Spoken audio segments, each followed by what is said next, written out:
Welcome to our channel. Today we how to transfer a business contract with UpCounsel, complete guide step by step clearly. To transfer a business contract with UpCounsel, begin by reviewing the existing contract. Ensure you understand the terms and conditions of the agreement. Identify the parties involved in the contract. Make note of any obligations that may need to be transferred. Next, consult with a legal professional for advice. This step is crucial to ensure compliance with legal requirements. Visit the UpCounsel website to access their resources.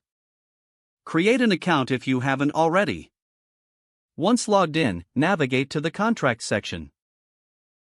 Upload the existing contract for review. Use the platform's tools to highlight key clauses that pertain to the transfer. Communicate your intentions to the other party involved. Draft a transfer agreement with clear terms. Ensure that both parties understand the rights and obligations involved. Review the transfer agreement with your legal advisor. Make necessary adjustments based on their feedback. Once finalized, send the transfer agreement to the other party for approval. After both parties agree, sign the document electronically through UpCounsel.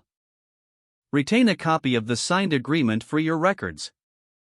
Finally, notify any third parties who may be affected by the transfer. Monitor the transition to ensure all obligations are met. If the page does not load, refresh the browser or try again in a private or incognito window. Make sure you are using the correct email address, then retype it carefully to avoid small typos. If your password is not accepted, use the reset option and create a new strong password you can remember.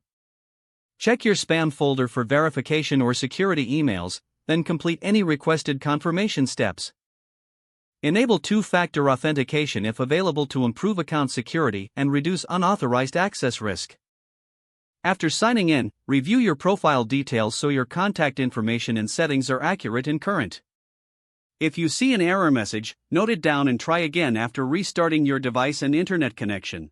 Don't forget to like this video and subscribe to our channel for more step-by-step tech guides.